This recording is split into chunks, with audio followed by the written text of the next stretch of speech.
and the organizing committee, Professor John and his team, for inviting me once again on GIGS 2025. And my topic today is about complex PCI, and you already saw with this CTO case the complexities that we face in the cath lab, the time, the effort, and the radiation that we receive during a case. Now, when we talk about complex PCI, we talk about specific lesion characteristics that need advanced procedural skills and advanced equipment. So, in this context, the calcified lesions belong in the complex PCI setting, and the PCI for the calcified CAD, as we all know, is associated with lower procedural success rates and increased risk for both early and late complications. We always face challenging stent delivery and deployment despite the optimal lesion preparation with cutting or scoring balloons. And despite the optimal lesion preparation, there is always some degree of stent under expansion and malposition. And finally, there is always a risk of stent damage. Now, angiographically, fluoroscopy, we can detect calcified lesions with a sensitivity and specificity of over 50 and 90% respectively. And here, imaging, IVUS and OCT play a crucial role, with IVUS detecting the addition of the arc and the length of calcium, and the optical coherence tomography, and we also measure the thickness of calcium. And this is a case that we did recently. It was a lady with this proximal type, a lady lesion, that presented with chest pain, and during the lesion preparation, as we dilate the balloon,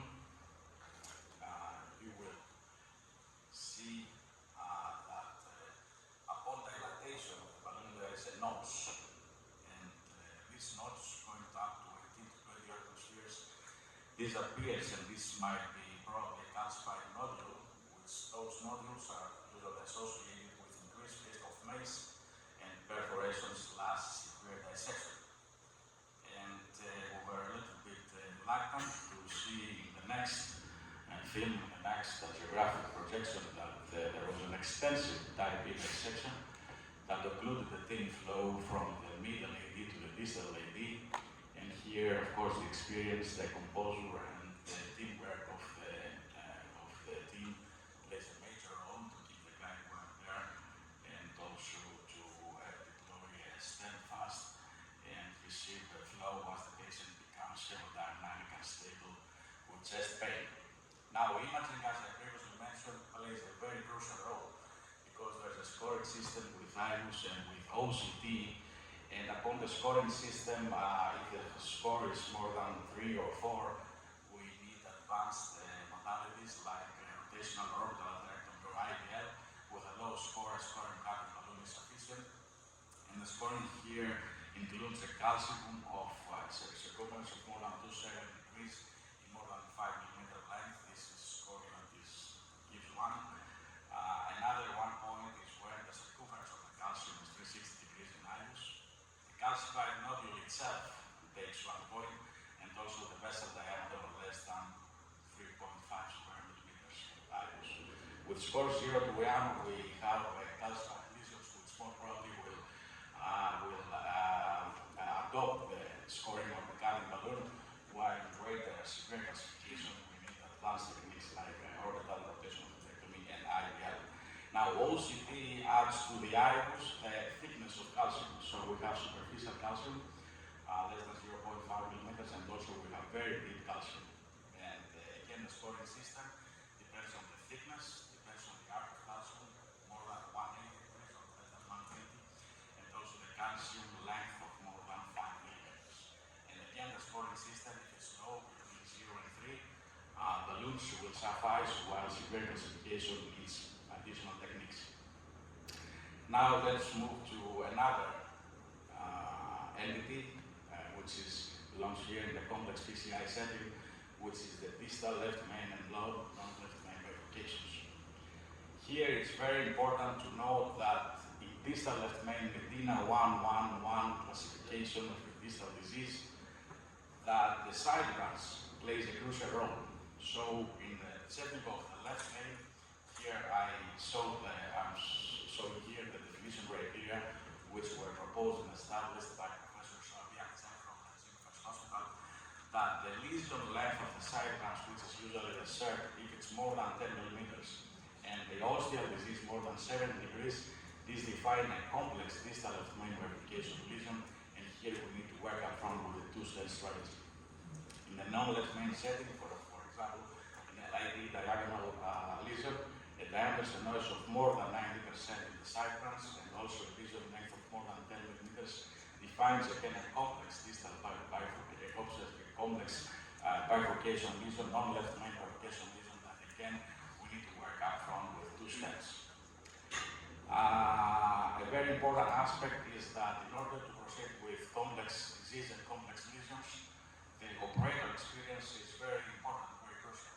Here is a paper from Bo from China that shows that operators who are high volume, and high volume means that those operators must do at least 2 PCIs in the left main per month, or they need to have at least a grand total of 15 left main PCIs per year. They have significantly lower rates of cardiac death, as you can see here, and all-cause death compared to those patients who are low volume operators.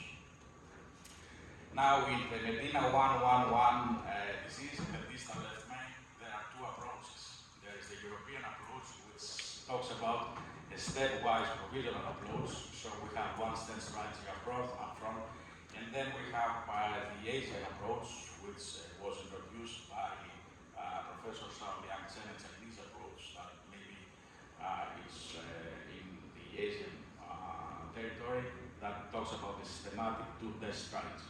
And this one-stent crossover was supported by the ABC main trial that shows in the true distal left main verifications Medina 111. So if we proceed with a stepwise provisional with one-stent crossover, and if we proceed with a two-stent strategy up front at 1 year, the primary endpoint of target lesion failure, that is a composite of death, MI, and TLR at 1 year, there is no difference. But also in the individual components of death, MI, TLR, and stent thrombosis, those remain the same. And also at 3 years, this primary endpoint remains the same, but there is only a difference in the revascularization and the restenosis in the TLR rates, which is greater in the two-stent strategy. Now, as previously mentioned, the two-stent strategy up front in the distal left main 111 Medina was supported by the double kissing class 5 trial, which is one of the family of trials that were established, presented, created by Professor Liang Chen from Nanjing First Hospital in Nanjing. And those trials are 8 trials of the double kissing class 5 trial, randomized patients with the 111 Medina, and they were treated either with a two-stent strategy up front or one-stent crossover. And here you can see the primary endpoint of target lesion failure was significantly lower in those patients that were treated up front with 2 stents as opposed to the one-stent crossover. And of course, the secondary endpoints with individual components of MI, TLR, and stent thrombosis were significantly greater in the one-stent crossover population. Now, the 3-year follow-up of those patients showed that still those patients retained good results, those that were treated with 2 stents as opposed with one-stent strategy. Now, in the sake of time, I will also mention those patients that present with cardiogenic shock, for example, after an acute myocardial infarction, how mechanical circulatory support help those patients which are considered as a high-risk PCI.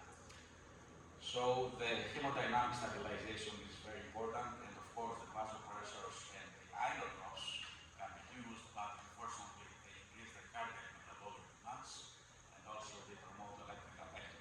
So the mechanical support, they can improve the cardiac output and coronary perfusion. Now there is a disproportion in the use and the leverage of the MCS across the United States, UK, and Japan, big economies, although the rate of use is within the range of 0.6% United States, in the UK 0.9%, and in Japan 0.6%. There is a sharp increase in the impeller device in the United States, about 70% within this 0.6%, while in the UK, both the balloon pump utilization decreased after the SOC 2 trial, but also there was no interest about the impeller. And also in Japan, within this 0.6%, the use was driven by the IAPP in 85% of the cases. Now, as previously mentioned, the SOC trial showed that those patients who are treated with balloon pump and those patients that are not treated with balloon pump to standard of care, they have similar clinical outcomes in terms of the hard clinical endpoint of mortality. And much anticipated, this randomized trial of the impeller, there was not a randomized trial so far, there was only pre-market approval. Now we have a randomized trial with a hard clinical endpoint of death that shows in this cohort of 360 patients that those patients that receive impeller, when they present with cardiogenic shock, they have significantly better outcome compared to those who receive standard of care. Of course, in the cost of the safety point that shows due to the large bore access, more bleeding, and also those patients, they have greater prevalence of renal replacement therapy. And here is the mortality curve that shows those patients with impeller last standard of care that they survive more compared to those patients with standard of care alone.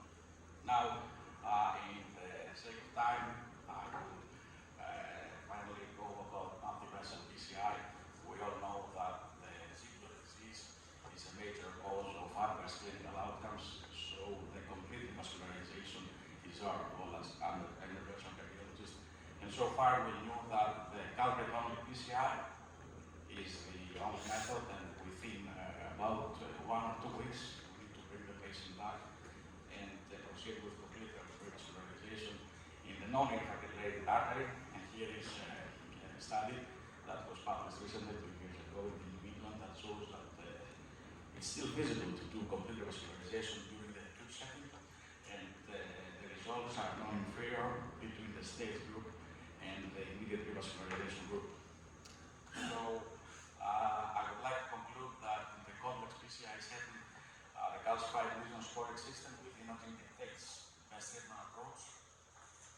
The distal left main, Medina 111 revascularization is a matter of appropriate technique selection associated with the operator's skill.